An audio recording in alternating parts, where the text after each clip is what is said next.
আপনি দেখছেন news now, আমরা জানি কোনটা খবর।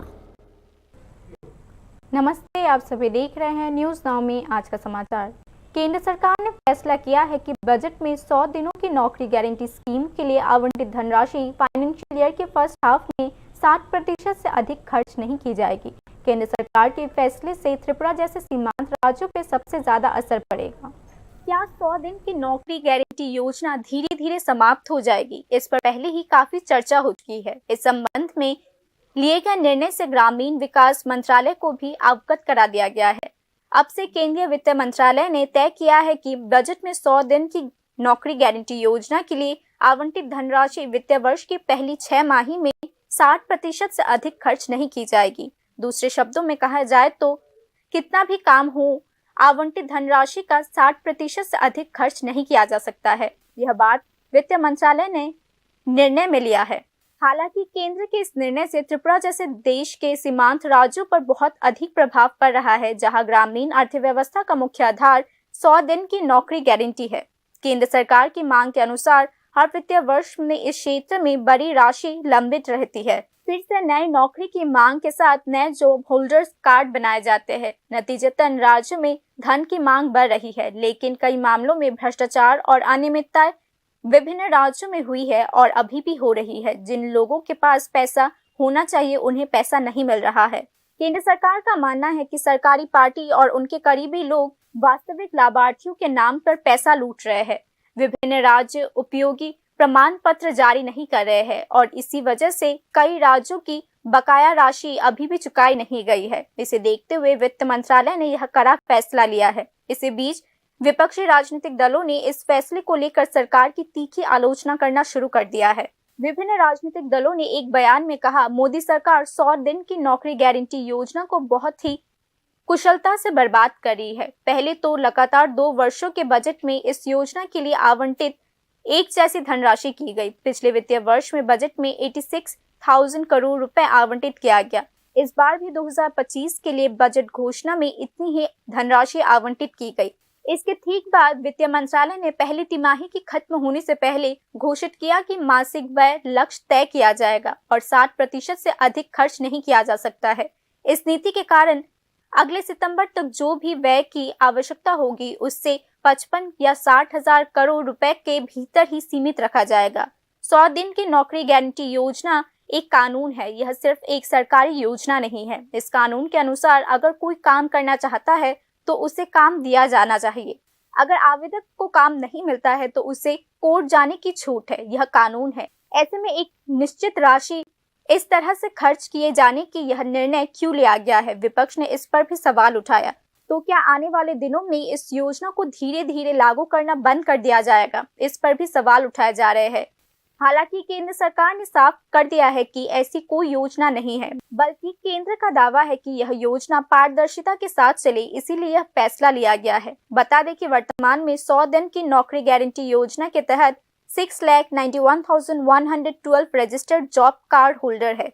राज्य सरकार ने इस साल त्रिपुरा में 58,502 परिवारों को इस योजना के तहत 100 दिन या उससे अधिक का काम मुहैया करवाया है। Bureau report, news now. 18 से 60 वर्ष के आयु वर्ग के कोई भी स्वस्थ नागरिक ब्लड डोनेट कर सकता है। पुरुषों के लिए सरप्लस ब्लड की मात्रा 26 मिलीलीटर पर केजी है, जबकि महिलाओं के लिए यह 16 मिलीलीटर पर केजी है। इसीलिए मुख्यमंत्री डॉक्टर मानिक शाह ने सभी वर्गों के लोगों से वॉलंटरी ब्लड डोनेशन करने के लिए आगे आने का आह्वान किया। मुख्यमंत्री डॉक्टर मानिक शाह के इस आह्वान पर शनिवार को राज्य के एकमात्र फिशरीज कॉलेज लेम्बुछरा में वॉलंटरी ब्लड डोनेशन कैंप का आयोजन किया गया। इस दिन फिशरीज कॉलेज के छात्र, शिक्षक और अन्य कर्मियों ने वॉलंटरी ब्लड डोनेशन में भाग लिया। बता दें कि फिशरीज कॉलेज का यह ब्लड डोनेशन कैंप शुक्रवार से शुरू हुआ था। मुख्यमंत्री डॉक्टर मानिक शाह ने कहा, ब्लड एक्सचेंज डोनर के बजाय वॉलंटरी ब्लड डोनर्स को बढ़ावा देना चाहिए। फिशरीज कॉलेज के अधिकारियों ने आज कहा कि यह 2 दिवसीय ब्लड डोनेशन कैंप मुख्यमंत्री के आह्वान पर आयोजित किया गया है। আমাদের শরীরে উদ্বৃত্ত রক্ত কিন্তু প্রচুর, কিন্তু আমরা নিজেরাই বুঝি না যে এই রক্ত দেব কি দেব না। এবং দেখা গেছে পুরুষদের বেলায় 26 ml পার কেজি বডি ওয়েটে এক্সেস রক্ত থাকে, মহিলাদের বেলায় 16 ml। কাজেই যদি আমরা পার কেজি হিসাবে থাকে আর আমার বডির ওয়েট যদি এভারেজ 60 হয়, তাহলে কত রক্ত আমাদের, সেই জায়গায় মাত্র 350 ml রক্ত আমাদের দিতে হয়। তো এই যে বিষয়গুলো নিয়ে মানুষের কাছে জানানো, তাদের অবগত করা, এবং যারা যত মানুষ স্বেচ্ছায় রক্তদান করবে তত বেশি সুবিধা হবে। এখানে আমাদের সেক্রেটারি মহোদয় বলেছেন যে স্বেচ্ছায় রক্তদানের সংখ্যা এবং একটা বিরাট গ্যাপ আছে। আবার অনেকে আছে যারা আপনার হসপিটালে এক্সচেঞ্জ করে রক্ত দেয়, তো এই পার্সেন্টেজটা যত কম হবে।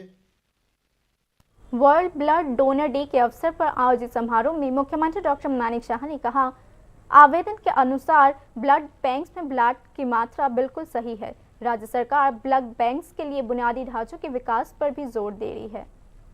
शनिवार को वर्ल्ड ब्लड डोनर डे के अवसर पर त्रिपुरा ब्लड ट्रांसफ्यूजन बोर्ड ने एक कार्यक्रम का आयोजन किया। प्रज्ञा भवन में आयोजित कार्यक्रम में मुख्यमंत्री डॉक्टर मानिक शाह मौजूद थे।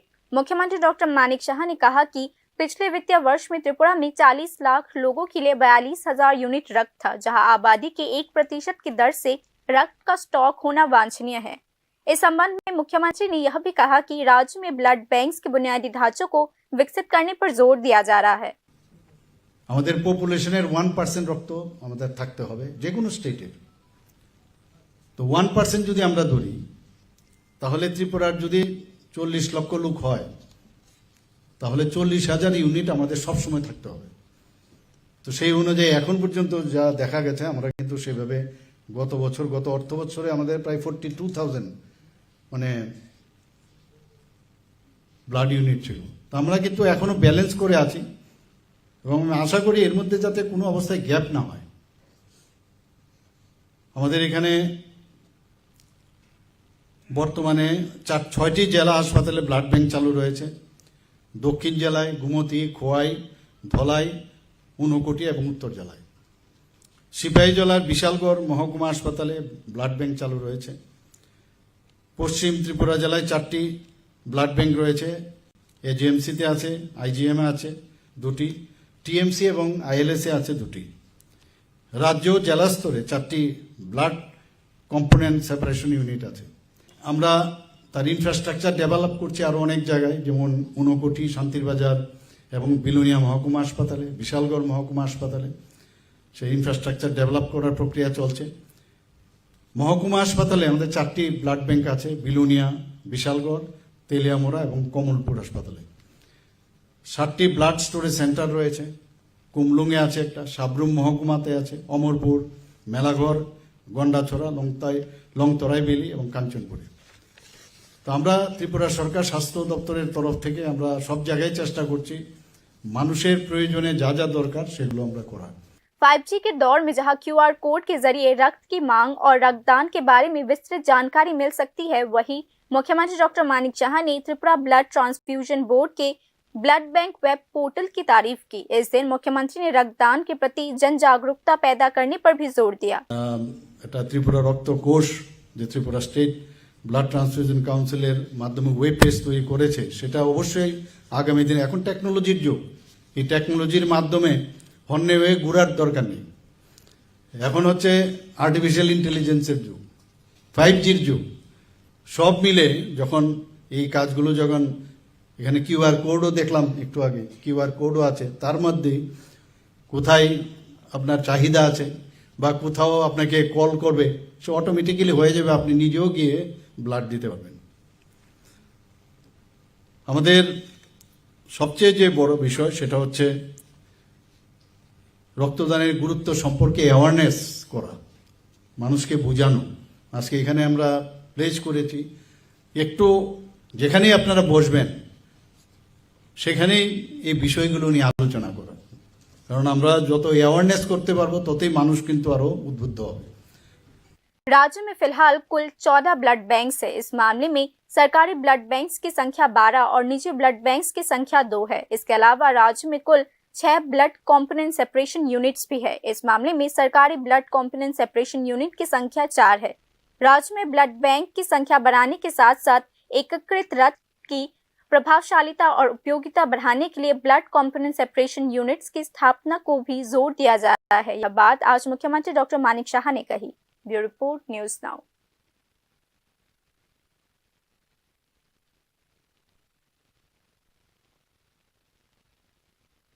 राज्य में कोविड-19 के 2 नए मरीज मिले हैं। वे फिलहाल होम आइसोलेशन में हैं।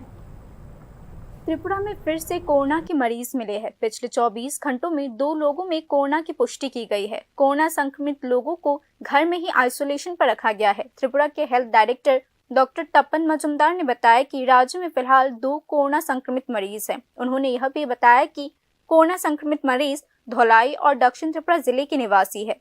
मरीज सामान्य सर्दी, खांसी और बुखार के लक्षण के साथ इलाज के लिए अस्पताल आए थे। उसी समय उनके कोरोना जांच की गई। RT-PCR टेस्ट में उनके शरीर में कोरोना संक्रमण की पुष्टि की गई। फिलहाल वे घर पर ही आइसोलेशन में हैं। इससे पहले एक और कोरोना संक्रमित मरीज मिला था। स्वास्थ्य निदेशक ने बताया कि वह अब ठीक हो चुका है। इसी बीच देश में कोरोना संक्रमण की रफ्तार बढ़ती जा रही है। पिछले 24 घंटों में देश में विभिन्न शहरों में 354 नए कोरोना वायरस पेशेंट की पुष्टि की गई है। इसके साथ ही देश में टोटल संक्रमित मरीजों की संख्या 7,400 हो चुकी है। इसके अलावा पिछले 24 घंटों में कोरोना संक्रमण से 9 लोगों की मौत हो चुकी है। केंद्रीय स्वास्थ्य मंत्रालय ने बताया कि इन 9 लोगों में से 4 महाराष्ट्र, 3 केरला और एक राजस्थान और तमिलनाडु से थे। मृतकों में 8 बुजुर्ग थे, जिनमें kidney, heart, diabetes, high BP और निमोनिया जैसी बीमारियों के लक्षण थे। स्वास्थ्य मंत्रालय के अनुसार केरला में अभी भी सबसे अधिक कोरोना संक्रमित मरीज है, जहां 2109 संक्रमित मरीज अभी भी है। इसके बाद गुजरात, वेस्ट बंगाल, दिल्ली, महाराष्ट्र, कर्नाटका, उत्तर प्रदेश, तमिलनाडु, राजस्थान, मध्य प्रदेश, आंध्र प्रदेश, हरियाणा, छत्तीसगढ़, सिक्किम, उड़ीसा, बिहार, पंजाब, असम, झारखंड, पुडुचेरी, जम्मू और कश्मीर, तेलंगाना, गोवा, मणिपुर, उत्तराखंड, लद्दाख, चंडीगढ़ और त्रिपुरा का नंबर है। इसी बीच विशेषज्ञों ने लोगों को हाथ धोने, खांसी के दौरान उचित शिष्टाचार का पालन करने, बीमारी होने पर भीड़ भाड़ से बचने और गंभीर स्वास्थ्य लक्षण होने पर डॉक्टरों से सलाह लेने की सलाह दी है। केंद्रीय स्वास्थ्य मंत्रालय ने कहा है कि संक्रमण में वृद्धि की स्थिति पर नजर रखी जा रही है और सार्वजनिक स्थिति की रक्षा के लिए सक्रिय उपाय और पारदर्शी संचार बनाए रखे जाएंगे। Bureau report, news now.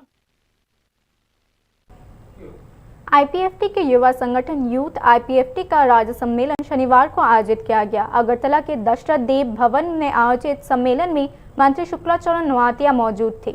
मंत्री शुक्लाचरण नोआतिया ने कहा कि IPFT ने युवा संगठन को ध्यान में रखते हुए पार्टी को मजबूत करने की योजना बनाई है। युवाओं को ध्यान में रखकर IPFT भविष्य में क्षेत्रीय पार्टी की भूमिका निभाएगा। उल्लेखनीय है कि यूथ IPFT हर 3 साल में राज्य सम्मेलन के माध्यम से नई समिति का गठन करती है। यह संगठन पहले ही 13 साल पूरे कर चुके हैं।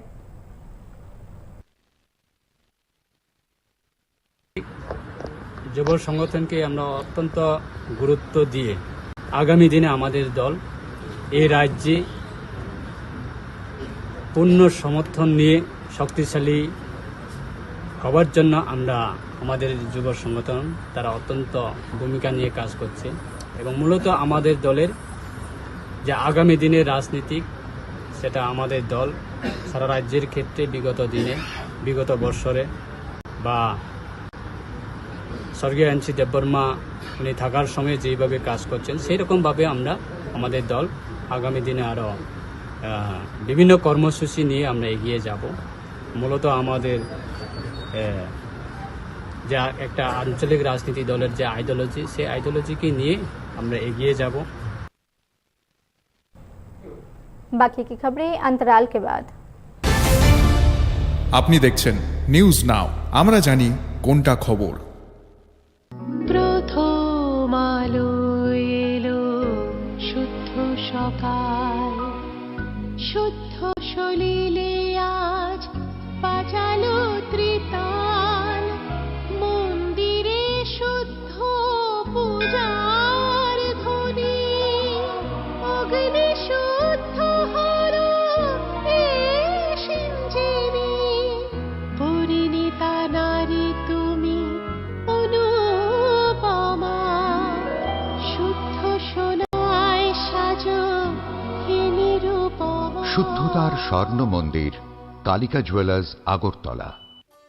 একটু চেষ্টাতেই দুল লেগে যায় নববধূর কানে, একটু চেষ্টাতেই মানিয়ে নেওয়া যায় বিবাহিত জীবনে। নানা অনুভূতি জড়ানো বিয়ের গয়না। শ্যাম সুন্দর কোম্পানি জুয়েলার্স। আপনি দেখছেন নিউজ নাও, আমরা জানি কোনটা খবর।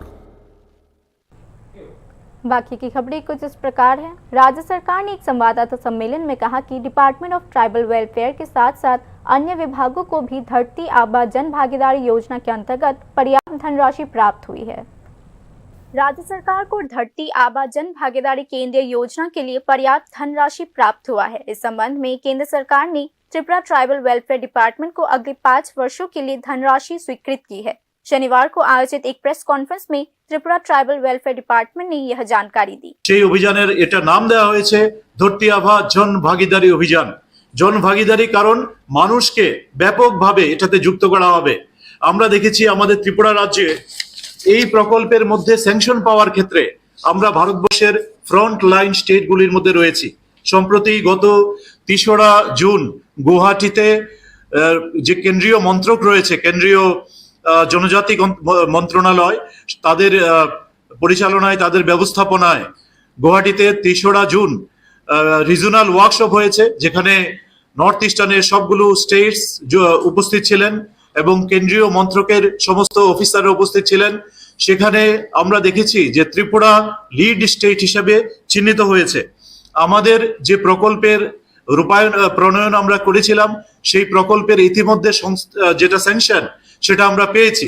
শুধুমাত্র 2024-25-এর জন্য নয়, শুধুমাত্র 2025-26-এর জন্য নয়, পুরো 5 বছরের জন্য আমরা ডিএমদের সাহায্য নিয়ে প্রকল্প প্রস্তাব পাঠিয়েছিলাম এবং সেখানে পুরো 5 বছরের জন্য যে স্টেটগুলো স্যাংশন পেয়েছে, মাত্র হ্যান্ডফুল অফ স্টেটস স্যাংশন পেয়েছে, সেই স্যাংশনগুলির মধ্যে নর্থ ইস্টার্নের মধ্যে একমাত্র ত্রিপুরা রয়েছে যারা আগামী 5 বছরের জন্য জনজাতি মন্ত্রণালয়ের যে কাজগুলিতে করবে আগামী 5 বছরে, তার জন্য আমরা সেকশন পেয়েছি।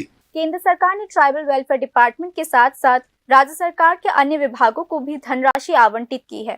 তো শুধুমাত্র যে আমরা ট্রাইবাল ওয়েলফেয়ার ডিপার্টমেন্ট স্যাংশন পেয়েছি এরকমটা নয়, সংশ্লিষ্ট যে মন্ত্রকগুলি রয়েছে সেগুলো থেকে আমাদের রাজ্যের অন্যান্য লাইন ডিপার্টমেন্টগুলিও স্যাংশন পেতে শুরু করেছে। হয়তো তারা পুরো 5 বছরের জন্য স্যাংশন পায়নি, কিন্তু তারা প্রথম বছর, দ্বিতীয় বছর তার জন্য স্যাংশন পেতে শুরু করেছে এবং সেটাও এটা ভারতবর্ষের মধ্যে মাত্র কয়েকটা স্টেট পেয়েছে। केंद्र सरकार ने धरती आबा जन भागीदारी केंद्रीय योजना के तहत 20 नए हॉस्टल्स, 2 मल्टीपर्पज मॉल, 16 हॉस्टल्स के रिस्टोरेशन आदि के निर्माण के लिए ट्राइबल वेलफेयर डिपार्टमेंट को टोटल 80.99 करोड़ रुपए आवंटित किए हैं। इस मामले में department of social welfare and social education को 119 आंगनवाड़ी सेंटर्स के निर्माण के लिए 14.28 करोड़ रुपए दिए गए हैं। इस परियोजना के लिए मत्स्य विभाग को 1.12 करोड़, समग्र शिक्षा के लिए 49 करोड़, उद्यान विभाग के लिए 2.36 करोड़ तथा विद्युत विभाग के लिए 42.37 करोड़ रुपए आवंटित किए गए हैं। रविवार को प्रदेश में धरती आबा जन भागीदारी केंद्रीय योजना का औपचारिक रूप से उद्घाटन किया जाएगा। Bureau report, news now. राज्य के विपक्षी नेता जितेंद्र चौधरी ने शरीफुल इस्लाम की हत्या में पुलिस की भूमिका पर संतोष व्यक्त किया है।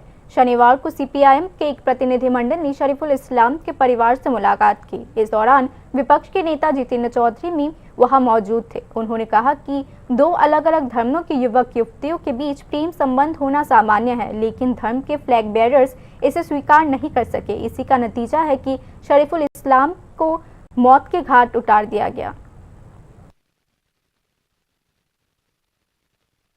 মেয়ের মধ্যে ভালোবাসা সম্পর্ক মানুষের হয়েই হতে বাধ্য।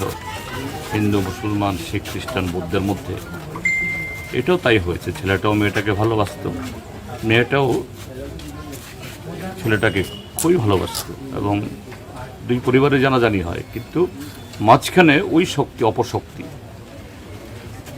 যারা এগুলোকে পছন্দ করে না, যারা তথাকথিত কোনো একটা ধর্ম বা সম্প্রদায়ের ঠিকাদার মনে করে, তাদেরই কাজ। যাই হোক, প্রাথমিকভাবে পুলিশ একটা পদক্ষেপ গ্রহণ করেছে, এটুকুতে আমরা সন্তুষ্ট। ইতিমধ্যেই 6 জন গ্রেপ্তার হয়েছে, লাশ উদ্ধার হয়েছে, কিন্তু বাকিটাও শুধু গ্রেপ্তার হতে চলবে না, বাকিটাও চরম শাস্তি দেওয়া এবং এটা যেন একটা উদাহরণ তৈরি করতে পারে। ত্রিপুরা রাজ্য পুলিশের সামনে এটা একটা অগ্নি পরীক্ষা। আমরা গণতান্ত্রিক আন্দোলনের তরফ থেকে, নাগরিকদের তরফ থেকে পুলিশের উপরে আমরা সে অনুরোধ জানাবো এবং চাপও রাখবো যাতে শরীফুলের মা বাবারা তার সঠিক বিচার। बांग्लादेश में कवि के पैतृक घर पर हुए हमले के विरोध में भाजपा ने अगरतला में विरोध मार्च निकाला। भाजपा ने दोषियों को तत्काल सजा देने की मांग भी की। बांग्लादेश में विश्व कवि रविंद्रनाथ टैगोर के पैतृक घर पर बांग्लादेश के मोहम्मद यूनिस की अंतरिम सरकार के दौरान उपद्रवियों ने हमला कर दिया। विरोध में त्रिपुरा प्रांतीय भाजपा ने शनिवार को शहर के मुख्य मार्ग पर विरोध जुलूस निकाला। त्रिपुरा प्रांतीय भाजपा नेतृत्व ने कहा कि बांग्लादेश में मोहम्मद यूनिस की अंतरिम सरकार के दौरान शहजादपुर में रविंद्रनाथ टैगोर के पैतृक घर पर हमला किया गया। यह बहुत ही दुख की बात है कि उपद्रवियों ने दुनिया को एक दृढ़ रास्ता दिखाने वाले के पैतृक घर पर भी हमला कर दिया है। নিশ্চয়ই জানেন যে বাংলাদেশে যে অন্তর্বর্তী সরকারটা লাগাতার বাংলাদেশে একটা অস্থির পরিস্থিতি তৈরি করেছে। সাম্প্রতিককালে আমরা দেখেছি এরা কাউকেই বাদ দেয়নি। এমন একটি বর্বরোচিত ঘটনা, যে ঘটনাটি সম্পূর্ণ ভারতবাসী এবং বিশ্ববাসী তার নিন্দা জানাচ্ছে এবং অত্যন্ত নিন্দনীয় সেটা। বিশ্বকবি রবীন্দ্রনাথ ঠাকুরের যে পৈতৃক বাড়ি, সেই বাড়িতে এই ফ্যাসিস্ট যারা বাংলাদেশি বর্বর যারা এইভাবে বাড়িটাকে ভাঙচুর করলো। प्रांतीय भाजपा नेतृत्व ने कहा कि मोहम्मद यूनिस की अंतरिम सरकार ने बांग्लादेश में अस्थिर स्थिति पैदा कर दी है। हाल ही में अंतरिम सरकार के बदमाशों ने ऐसी घटनाएं की है कि पूरी दुनिया उन्हें देखकर स्वीकार नहीं कर सकती है। বাংলাদেশে এই ঘটনার সঙ্গে যুক্ত রয়েছে, তারা কোনো অবস্থাতেই সমাজের সুস্থ মস্তিষ্কের মানুষ হতে পারে না। এদের বিকৃত মানসিকতা, এটা থেকে সমস্ত অংশের মানুষ যেন ঐক্যবদ্ধ হয়ে তার প্রতিবাদ আমরা করি এবং তার বিরুদ্ধে আমরা সোচ্চার হই। আগামী দিনও যেন ওই সকল বাংলাদেশের যারা হায়েনারা, বাংলাদেশের যারা বর্বররা এই ধরনের কাজ করতে তারা অন্তত পক্ষে একটু চিন্তা ভাবনা করে। তার জন্যই আমাদের আজকে এই প্রতিবাদ। उल्लेखनीय है कि न्यू दिल्ली ने बांग्लादेश के सिराजगंज के शहजादपुर में कवि रविंद्रनाथ के घर पर तोड़फोड़ के खिलाफ जिम्मेदार लोगों के खिलाफ सख्त कार्यवाही करने की मांग की है। भारत ने यह भी मांग की है कि भविष्य में ऐसी घटनाएं दोबारा ना हो, इसके लिए सख्त कार्यवाही की जाए। यह हमला बांग्लादेश में टॉलरेंस और हार्मोनियस कल्चर के प्रतीक को व्यवस्थित तरीके से नष्ट करने की कोशिश कर रहा है। भारत ने ढाका से कहा है कि अंतरिम सरकार को आतंकवादियों के खिलाफ सख्त कार्यवाही करनी चाहिए ताकि ऐसी कोई घटना दोबारा ना हो। आज का विरोध मार्च फायर ब्रिगेड चोमोनी से शुरू हुआ और बॉर्डर गोल चक्कर इलाके में जाकर समाप्त हुआ। Bureau report, news now. दरगाह से अगर के पेड़ काटने को लेकर तोड़फोड़ की घटना उत्तर त्रिपुरा जिले के दक्षिण कदमतला क्षेत्र में घटी। मामला स्थानीय लोगों के संज्ञान में तब आया जब फूलबाड़ी ग्राम पंचायत के कुछ लोग दरगाह से अगर का पेड़ काटने के लिए वहां पहुंचे। रोके जाने पर दोनों पक्षों के बीच तनाव पैदा हो गया। स्थानीय लोगों का आरोप है कि संबंधित लोग पेड़ को चुराने की कोशिश कर रहे थे। बाद में कदमतला पुलिस स्टेशन के हस्तक्षेप से स्थिति में काबू पाया गया। पुलिस स्टेशन के पुलिस ने वहां पर आकर अगर के पेड़ को जब्त कर लिया और उसे पुलिस स्टेशन ले गए।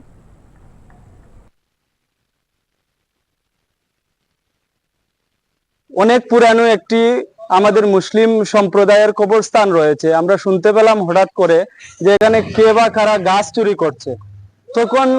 তৎক্ষণাৎ আমাদের ক্লাবের সদস্য আমাকে কল করে এবং আমরা উপস্থিত হই। দেখতে পাই আমাদের এলাকার জুবের আহমেদ এবং আরো পাশাপাশি 3 জনকে পুলিশ নিয়ে যাচ্ছে এবং তখন ওই আমাদের থানার যিনি এসেছিলেন উনি আমাদের ক্লাবের সাথে যোগাযোগ করেন, যেহেতু গাছটি অনেক বড় ছিল তো গাছটি ওনারা উঠিয়ে নিয়ে যেতে পারছেন না, তাই আমাদের ক্লাবের তত্ত্বাবধানে আমাদের ক্লাবে সেই গাছটি ওনারা সমঝে দিয়ে গেছেন এবং আমরা সেই গাছটি রেখেছি। स्थानीय लोगों ने माताबाड़ी आरडी ब्लॉक के अंतर्गत आने वाले ट्राइबल एरिया मैदापुर मियापुर के ओर जाने वाली सड़क को जाम कर दिया। स्थानीय लोगों ने आरोप लगाया कि जब दाताराम ने मियापुर के गोरजी नगर में सड़क बनाने की कोशिश की तो इलाके के कुछ लोगों ने उसे रोक दिया और वहां से ईंटें चुरा कर ले गए।